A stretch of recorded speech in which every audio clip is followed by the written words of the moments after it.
Hi everyone, thanks so much for being here. My name is Kat and I make houseplant videos here on Good and Planty. If you just so happen to absolutely love this video, please consider liking it, commenting, subscribing, or following me on Instagram. All of these things help me grow my channel like a plant. Today we are repotting my lovely Monstera Deliciosa that is the background of so many of my videos and is strategically placed right now to hide my unmade bed because today is laundry day.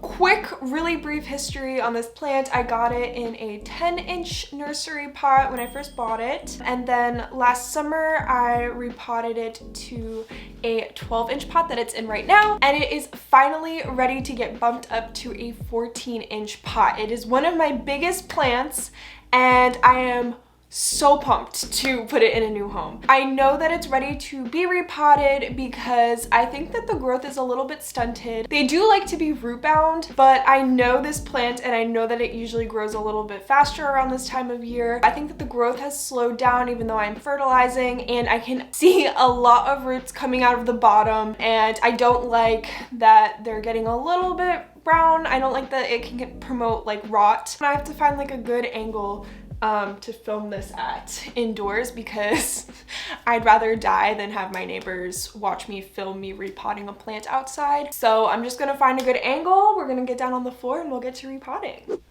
Hello. We're doing our best. I played with this angle for so long. I really understand the struggle now of trying to find an angle for repotting a larger plant. This is what we came up with, and I put the bat flower plant right here to try and mask my unmade bed.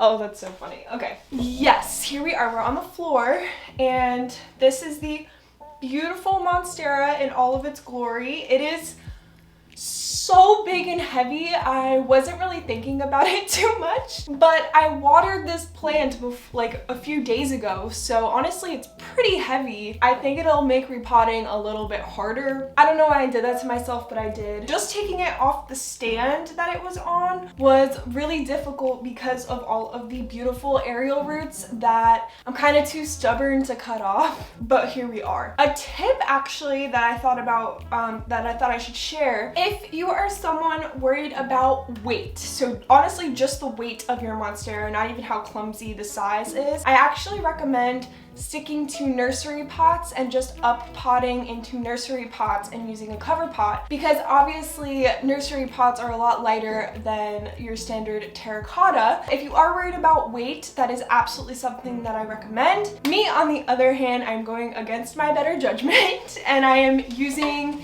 a 14-inch clay pot that is absurdly heavy on its own, and I'm gonna put the really heavy Monstera in it. So Jonah will be in charge of that when we move.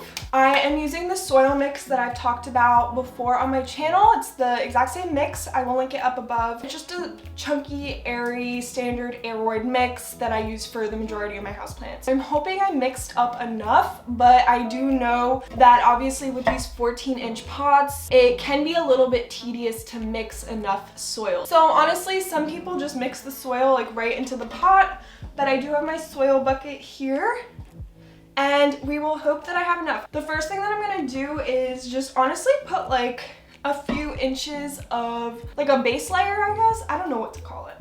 Okay, I moved some stuff around so that you can see the pot a little bit better. I'm just going to, as I said, put a base layer into the bottom of the pot, and we will, I don't know, maybe like a couple inches thick, and then I will try to get the plant out of the 12-inch pot that it seems to be quite stuck into.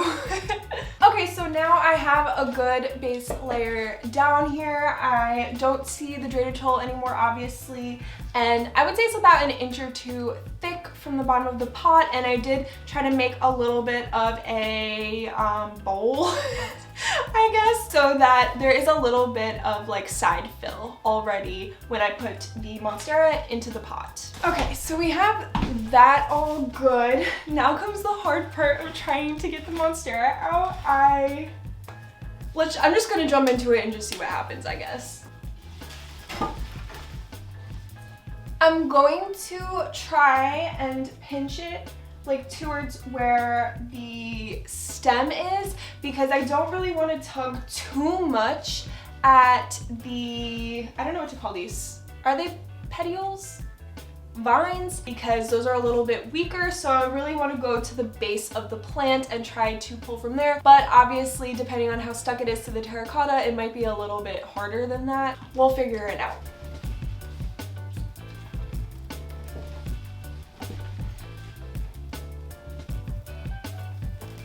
Okay, so as I was predicting, it is pretty stuck in there, so I'm gonna get like a little bit of like a butter knife spreader and try to pull it out that way. I like to use this thing. I guess it's like a butter thing, and I like to use it on like dislodging roots from the sides of terracotta. It works really well with smaller pots. We'll see how it works with the monstera, but I am gonna give it a try.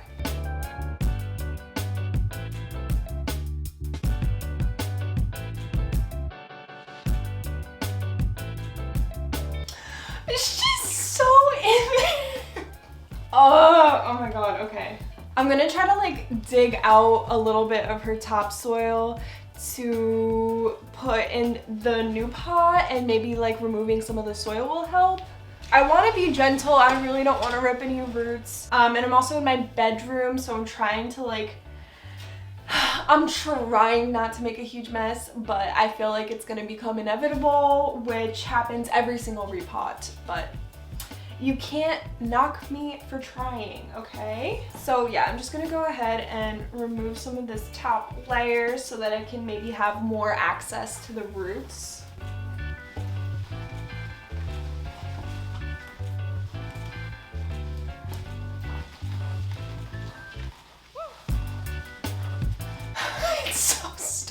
All right, we're gonna go in and we're gonna flip it on its side, which I was trying not to do because I didn't want to make a huge mess, and obviously the plant folio is not big enough for this. We're just gonna do it. We're just gonna do it because this is really stuck. Okay.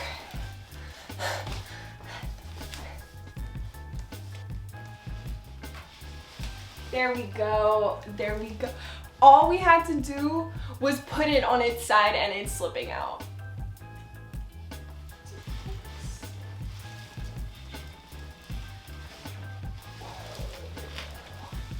Nice. Okay, I'm gonna try to come to you. Look at these fruits. Oh my god, it looks fantastic. It's amazing. This is so hard to hold, but it looks so good. Oh my god, I'm so happy. Okay, I'm gonna place it in the pot. Sorry, queen. There we go.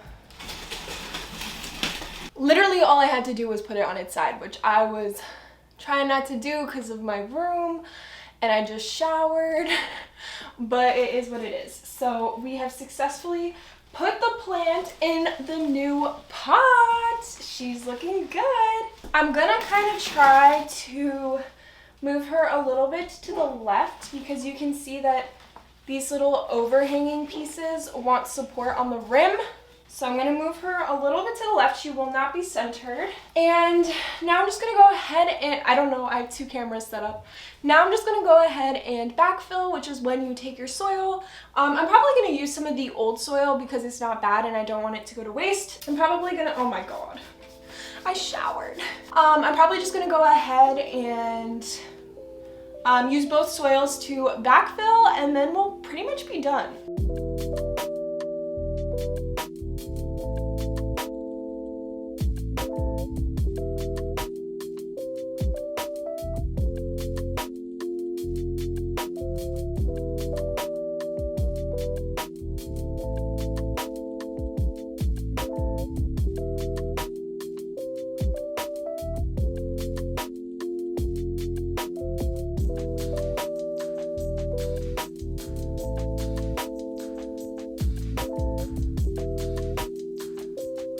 Basically, this is the finished product. She's looking cute, she's looking good.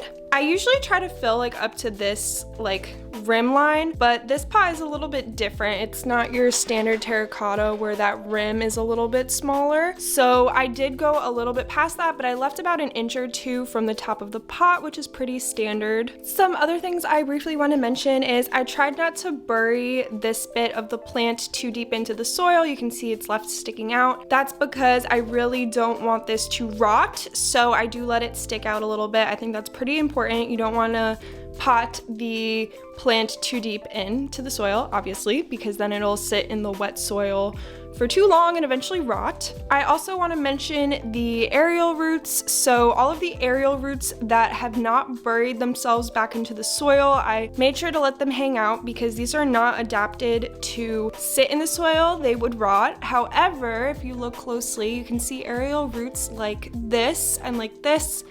They have made their way back into the soil so they can grow in there happy and healthy, so I just let them sit in there. Whatever the aerial roots were doing before I potted up, I tried to keep that same environment for them to prevent any rot. And yeah, that's pretty much it. I'm not gonna water this plant because, as I've mentioned, at the time of repotting it, it was already freshly watered, so it's not thirsty. I can kind of like backfill a little bit if I notice any air pockets kind of give out. I would say we're pretty much done here. I'm gonna clean up my atrocious mess and I will show you the finished product with her back in her little stand area. Okay, final touch right here, because obviously.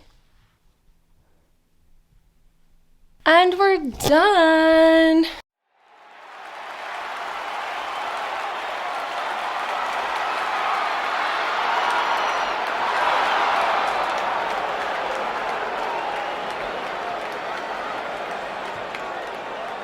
Don't let me fool you though, this is the other side of my room. Okay, so that's gonna be it for today's video. We did it. We repotted the massive monstera indoors. Thank you all so much for watching. I hope it was fun. I hope you learned some things. Please subscribe to my channel if you want to see more planty content from me. Like this video, comment down below, hit the notification bell, all of these things are super helpful to me. And I will see you in my next video. Bye!